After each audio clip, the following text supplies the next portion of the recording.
묵상기도 하심으로 새벽 예배를 시작하겠습니다. 하나님 감사합니다. 오늘도 우리에게 새날을 허락하시고 예비함으로 이 하루를 시작해 하신 은혜에 감사합니다. 주의 복된 성일에 주의 이름으로 모이는 시간마다 초소마다 하나님의 놀라운 은혜와 능력으로 세워 주옵소서. 한 주간도 오직 주님의 은혜로, 주님의 말씀으로, 주님의 능력으로 승리케 하여 주옵소서. 주의 이름으로 주의 흩어졌던 백성들이 모이게 하시고 오직 하나님의 임재와 영광을 경험하며 하나님을 높이는 예배가 되게 하여 주옵소서. 예수님의 이름으로 기도합니다. 아멘.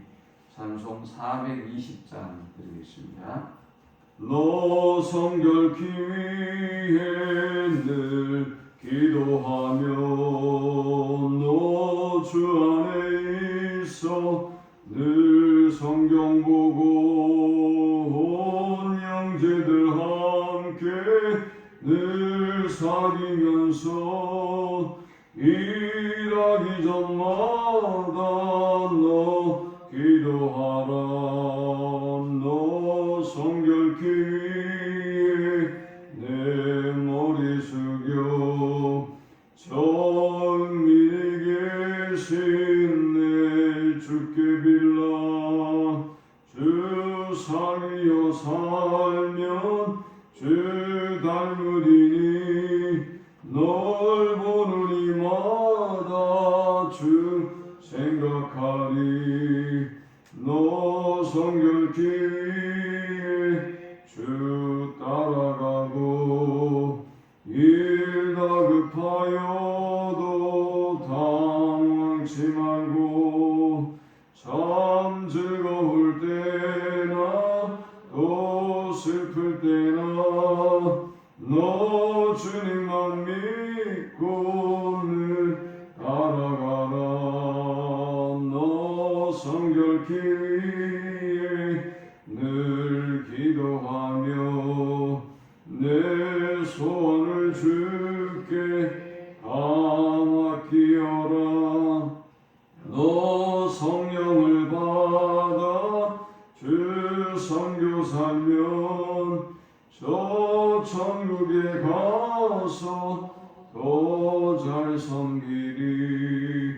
아멘. 오늘 이 시간에 주시는 살아계신 하나님의 말씀은 신약성경 누가복음 6장 39절에서 49절의 말씀입니다. 또 비유로 말씀하시되 맹인이 맹인을 인도할 수 있느냐? 둘이 다 구덩이에 빠지지 아니하겠느냐? 제자가 그 선생보다 높지 못하나 무릇 온전하게 된 자는 그 선생과 같으리라. 어찌하여 형제의 눈 속에 있는 티는 보고 내 눈 속에 있는 들보는 깨닫지 못하느냐? 너는 내 눈 속에 있는 들보를 보지 못하면서 어찌하여 형제에게 말하기를 형제여 나로 내 눈 속에 있는 티를 빼게 하나 할 수 있느냐? 의식하는 자여 먼저 내 눈 속에서 들보를 빼라. 그 후에야 내가 밝히 보고 형제의 눈 속에 있는 티를 빼리라. 못된 열매 맺는 좋은 나무가 없고 또 좋은 열매 맺는 못된 나무가 없느니라. 나무는 각각 그 열매로 아나니 가시나무에서 무화과를 또는 진레에서 포도를 따지 못하느니라. 선한 사람은 마음에 쌓은 선에서 선을 내고 악한 자는 그 쌓은 악에서 악을 내나니 이는 마음에 가득한 것을 입으로 말함이니라. 너희는 나를 불러 주여 주여 하면서도 어찌하여 내가 말하는 것을 행하지 아니하느냐? 내게 나와 내 말을 듣고 행하는 자마다 누구와 같은 것을 너희에게 보이리라. 집을 짓되 깊이 파고 주초를 반석 위에 놓은 사람과 같으니 큰 물이 나서 탕류가 그 집에 부딪히되 잘 지었기 때문에 능히 요동하지 못하게 하였거니와 듣고 행하지 아니하는 자는 주추 없이 흙 위에 집 지은 사람과 같으니 탕류가 부딪히매 집이 곧 무너져 파괴됨이 심하니라 하십니다. 아멘. 예수님은 사역이 시작되자마자 바리새인과 서기관들로부터 혹독한 박해를 받습니다. 예수님은 나사렛 사람들과 바리새인과 서기관들로부터 죽음의 위기를 경험하기도 하고, 그리고 시간만 있으면 예수님의 흠을 잡아서 예수님을 정죄하려고 했습니다. 예수님 주변에는 항상 이렇게 논쟁과 시비가 있었습니다. 공생애가 바로 시작되자마자 이런 어려운 고난의 길을 걸어가셨던 것입니다. 이에 예수님은 제자들을 세우시고 이 제자들이 걸어가야 될 길에 대해서 오늘 본문에서 세 가지로 우리에게 말씀합니다. 39절에 보니까 또 비유로 말씀하시되 맹인이 맹인을 인도할 수 있느냐? 둘이 다 구덩이에 빠지지 아니하겠느냐?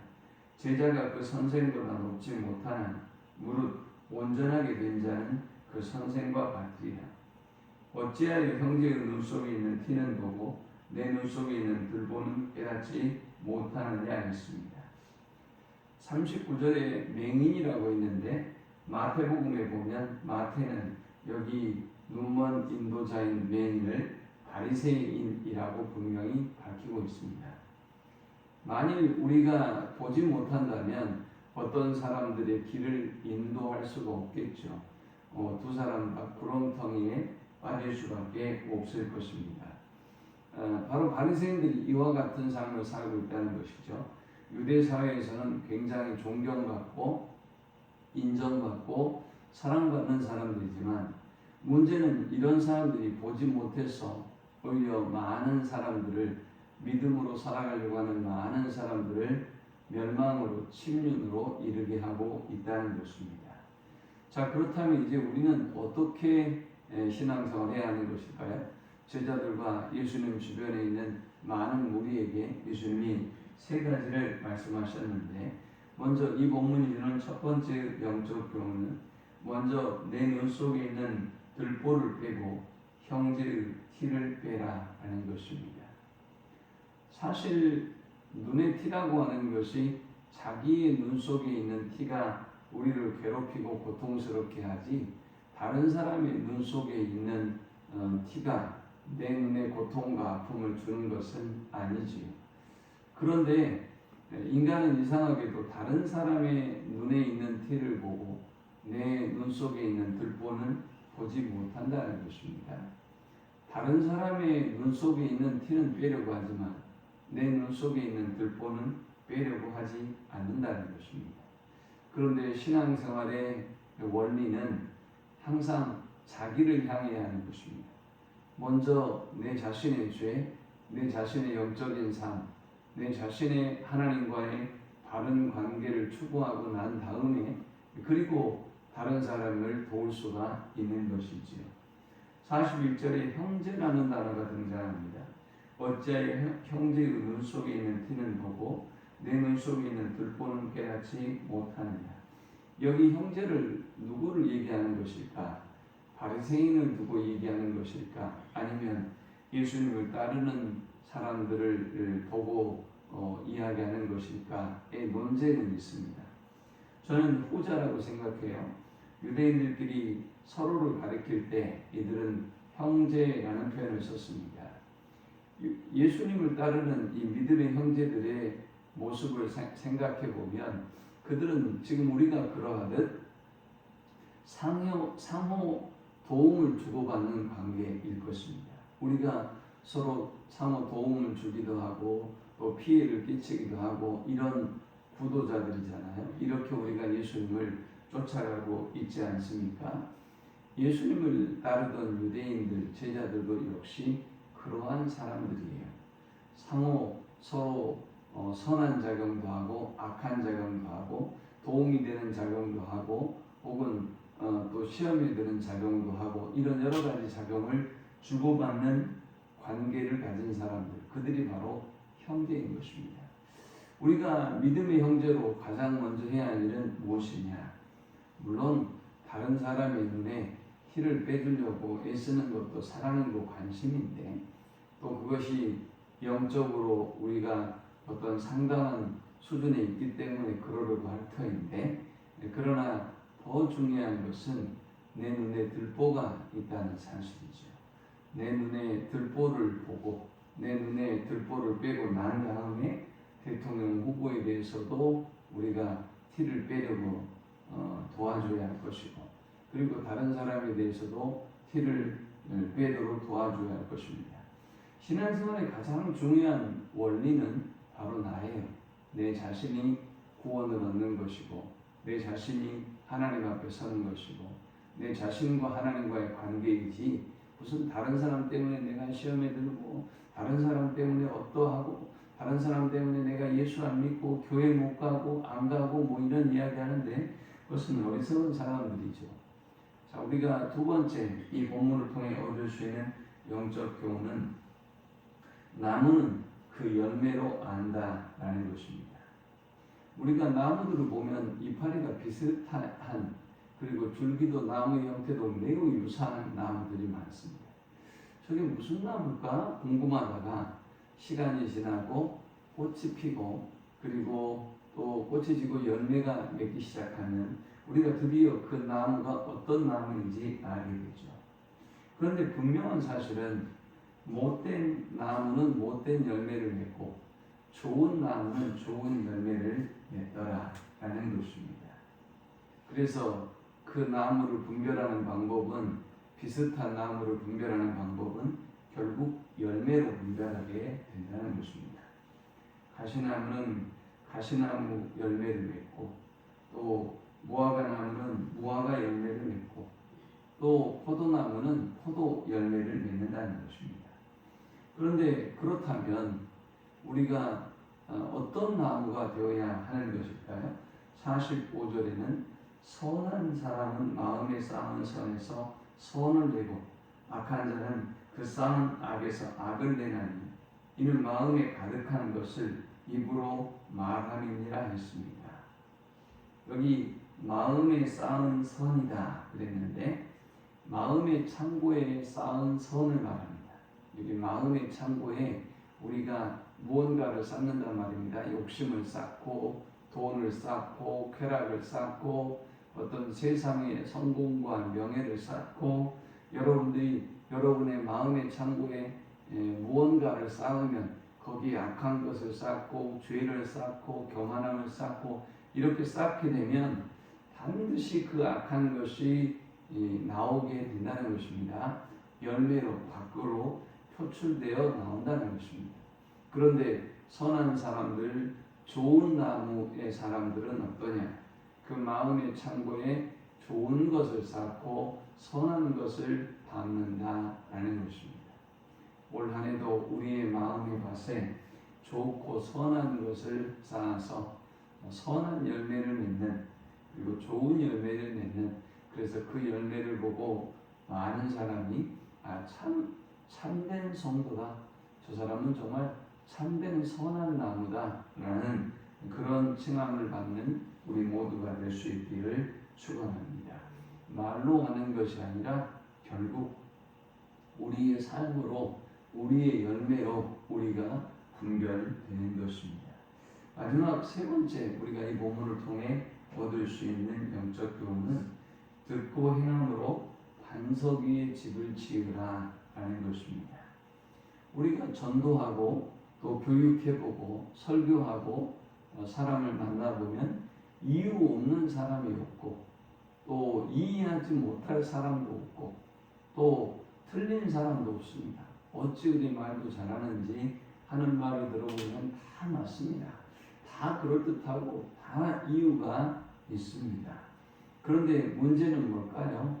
문제는 진짜 바른 성도인지 아닌지는 어디에서 드러나느냐. 이렇게 풍랑이 일고 또 큰 물이 나고 그리고 이렇게 큰 어려움이 우리에게 밀려올 때 우리가 이 사람이 정말 하나님의 사람인가? 이 사람이 정말 구원을 얻는 하나님의 택한 백성인가를 알게 되는 것입니다. 46절에 보니까 너희는 나를 불러 주여 주여 하면서도 어찌하여 내가 말하는 것을 행하지 아니하느냐. 내게 나와 내 말을 듣고 행하는 자마다 누구와 같은 것을 너희에게 보이리라 했습니다. 그리고 이제 이 하나님이 기뻐하는 성도를 이야기하면서 제자를 이야기하면서 48절과 49절에 집의 비유에 이야기하고 있습니다.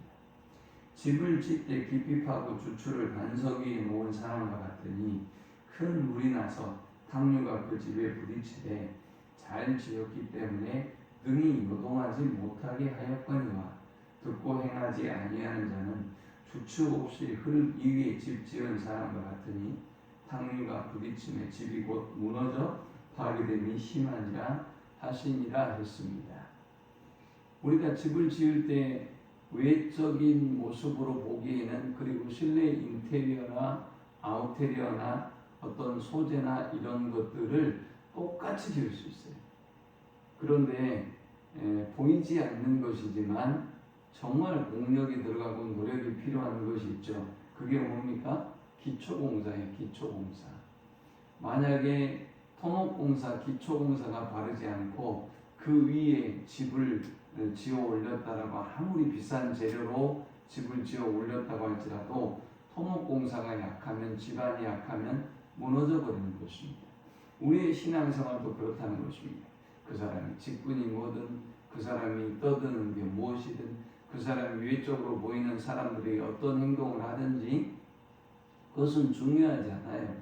언제 그러면 드러나느냐? 이렇게 비가 오고 창수가 나고 큰 흐르는 물에 부딪힐 때, 큰 시련과 환란이, 지금 코로나와 같은 큰 시련과 환란이 올 때 우리의 신앙의 진위가 가려진다는 것입니다. 참된 것과 거짓된 신앙이 드러나게 된다는 것입니다. 그런데 우리가 참된 신앙인으로서의 삶을 살아가려면 어떻게 해야 되느냐? 기초를 튼튼하게 해야 한다는 것입니다. 기초를 튼튼하게 한다고 하는 것은 무엇이냐? 하나님의 말씀을 듣고 행해야 한다는 것입니다. 하나님의 말씀을 듣는다는 것은 하나님을 인정한다는 것이고, 하나님의 말씀이 옳음을, 진리임을 고백하고 인정한다는 것이고, 그 말씀대로 행하며 산다고 하는 것은 우리가 그 말씀을 믿고 그를 믿는다는 것을 의미하는 것이지요. 그러므로 여러분, 지금이야말로 정말 탕류가 심하게 부딪히는 시대를 살아가고 있습니다. 교회도 큰 탕류를 만나고 성도들도 큰 탕류를 만나고 있습니다. 이 시대에 말로 시대가 어떻고 상황이 어떻고 핑계하는 것이 아니라, 정말 내가 하나님을 믿는가, 정말 내가 하나님을 사랑하고 또 섬기는 사람인가를 돌아보고 반석 위에 우리의 신앙의 집을 지어서 착하고 충성된 종이라 인정받는, 어떤 시련과 폭풍에도 결코 흔들리고 무너지지 않는 모든 성도들이 되시기를 축원합니다. 하나님 감사합니다. 귀한 말씀을 통해서 은혜 받고 깨닫게 하심을 참으로 감사합니다. 주신 말씀대로 결코 흔들리지 아니하는 믿음의 사람들이 되도록 이 고난의 시대에 하나님의 백성들을 붙잡아 주시고 인도하여 주옵소서. 예수님의 이름으로 기도합니다. 아멘. 지금은 우리 주 예수 그리스도의 크신 은혜와 성부 하나님의 극진한 사랑과 성령의 인도고 교통 충만케 하시니 주의 말씀대로 듣고 행하고 순종하는 삶을 살아서 반석 위에 우리의 믿음의 집을 짓기를 소망하는 모든 주의 백성들의 머리 위에 이제로부터 영원토록 함께 있을지어다. 아멘.